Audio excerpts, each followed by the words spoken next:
यहीं पे भारत में 4 रेशम अनुसंधान केंद्र है। रेशम का 4 नाम है, ठीक है ना, मलबरी, मूंगा, तसर और रेशम, ठीक है ना। तो सबका रिसर्च सेंटर है। तो भारत में कहां कहां है वो स्टार डाल करके लिख लो।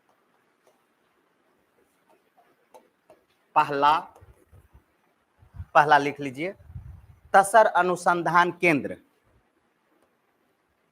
तसर अनुसंधान केंद्र ये कहां है? तो रांची। रांची कहां है? तो छोटा नागपुर का पठार। छोटा नागपुर का पठार का एरिया कहां है? तो उड़ीसा, झारखंड और वेस्ट बंगाल। और इसमें सर्वाधिक कहां है? तो झारखंड में। याद आया कि नहीं? और छोटा नागपुर का पठार को हम लोग 3 हिस्सों में बांटे थे। एक रांची का पठार, दूसरा हजारीबाग का पठार और तीसरा कोडरमा का पठार। रांची का पठार, हजारीबाग का पठार और कोडरमा का पठार। रांची का पठार किसके लिए प्रसिद्ध है? तसर प्लस लाह, किसके लिए? हजारीबाग किसके लिए प्रसिद्ध है? कोयला के लिए। और कोडरमा किसके लिए प्रसिद्ध है? अभ्रक के लिए। ये बगल में है, भले झारखंड अलग जो हो जाए लेकिन 1-2 क्वेश्चन झारखंड से जोड़ करके क्वेश्चन पूछ देता है। तसर क्या है बाबू? एक तरीके से रेशम है, रेशम का प्रकार है तसर। रांची, ठीक है ना। दूसरा आ जाइए, इरी अनुसंधान केंद्र।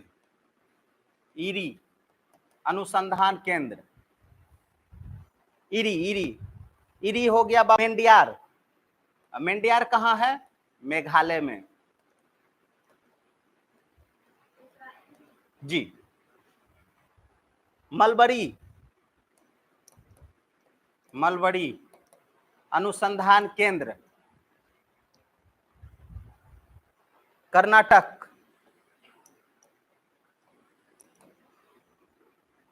अच्छा, रांची के जगह यदि झारखंड दे देगा तो कोई दिक्कत नहीं ना है? उस समय नहीं बोला कि नहीं बताए थे। रेशम का प्रकार में ना पहला प्रकार कौन सा है? तसर। तसर अनुसंधान केंद्र कहाँ? झारखंड। झारखंड में भी कहाँ? रांची। दूसरा कौन सा है? इरी। इरी कहाँ है बाबू? मेडियार। मेडियार में भी कहाँ? मेघालय। मलबरी। मलबरी कहाँ? कर्नाटक। मूंगा कहाँ? केरल। ये हमारा हो गया टाइप। अब यदि आपसे प्रश्न पूछ देगा कि केंद्रीय रेशम अनुसंधान केंद्र कहाँ है? केंद्रीय रेशम अनुसंधान केंद्र, सेंट्रल है ना। तो केंद्रीय रेशम अनुसंधान केंद्र कहां? तो लिख लीजिए मैसूर। चलिए, अब चौथा कैसा है बाबू? मैंग्रोव, ज्वारीय या गरान। चौथा वन कैसा है? मैंग्रोव, ज्वारीय या गरान। अब देखिए, यदि आपसे प्रश्न पूछ देगा कि मैंग्रोव वन कहां है, यदि आपसे पूछ देगा कि ज्वारीय वन कहां है, यदि आपसे प्रश्न पूछ देगा कि गरान वन कहां है, ये तीनों एक ही नाम है। क्लियर है ना? दिमाग में सेट रखिएगा।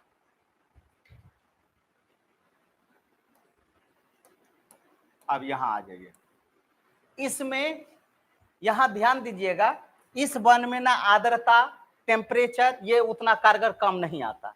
ये भारत के दलदली एरिया में है ना, भारत के दलदली एरिया में आपको ये वन पाए जाएंगे। क्लियर है?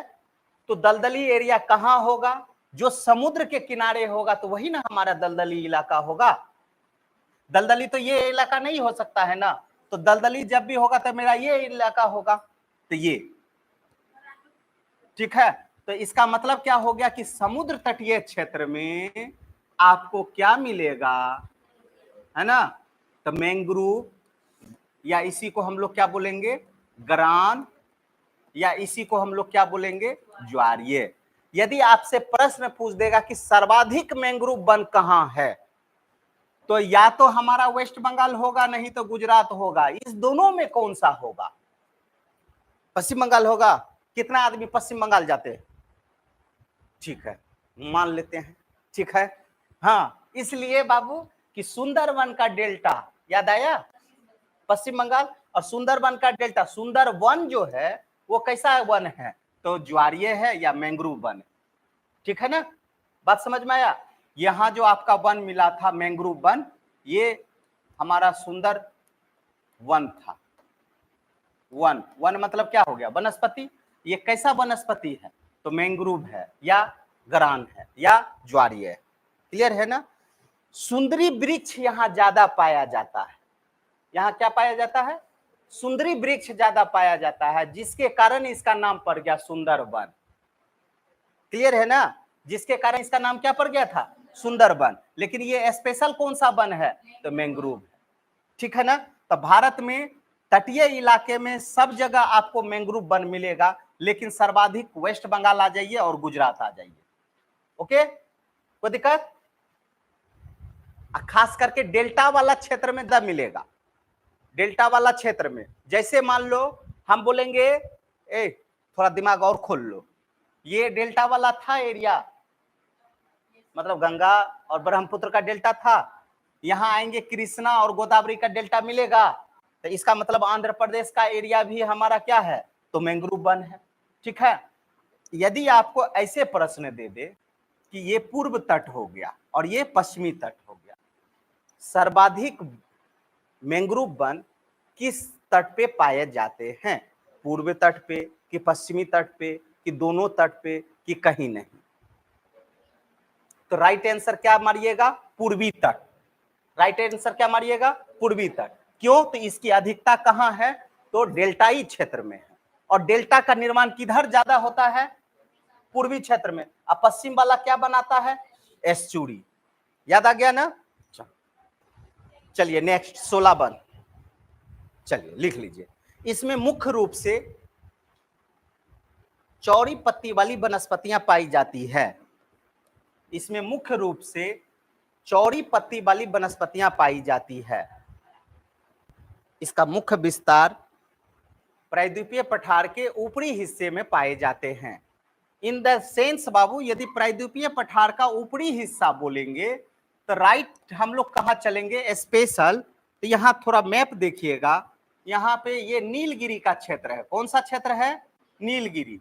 तो नीलगिरी में स्पेशल आपको कौन सा वनस्पति पाया जाएगा, शोला वन, ठीक है। यहाँ आ जाइएगा तो यहाँ आपको क्या है, अन्नामलाई, अन्नामलाई के क्षेत्र में आपको मिलेगा।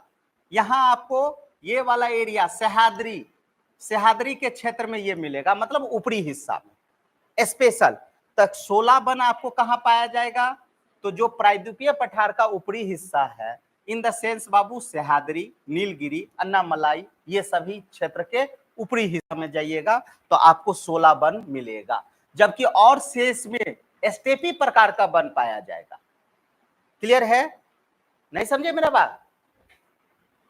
तो सह्याद्री आपको कहां से कहां तक है, याद आया, महाराष्ट्र से लेकर के कर्नाटक तक गए थे हम लोग। नीलगिरी याद आया, कर्नाटक, केरल और तमिलनाडु।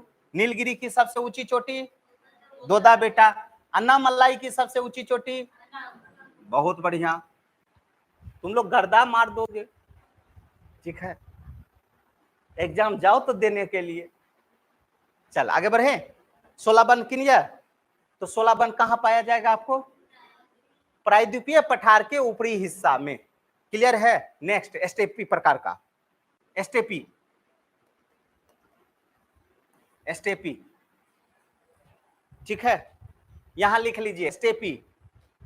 स्टेपी में डालिए आर्द्रता 50%, तापमान 25 से 27 डिग्री सेल्सियस, 25 से 27 डिग्री सेल्सियस, 25 से 27 डिग्री सेल्सियस, और वर्षा 50 से 100 डिग्री, मतलब 50 से 100 सेंटीमीटर। वर्षा को किस में मापते हैं, मिलीमीटर में कि सेंटीमीटर में,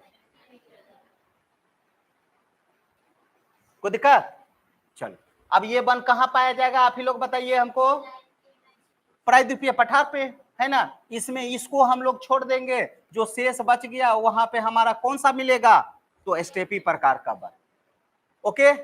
यहां तक यदि किसी बच्चा को दिक्कत है तो बोलो।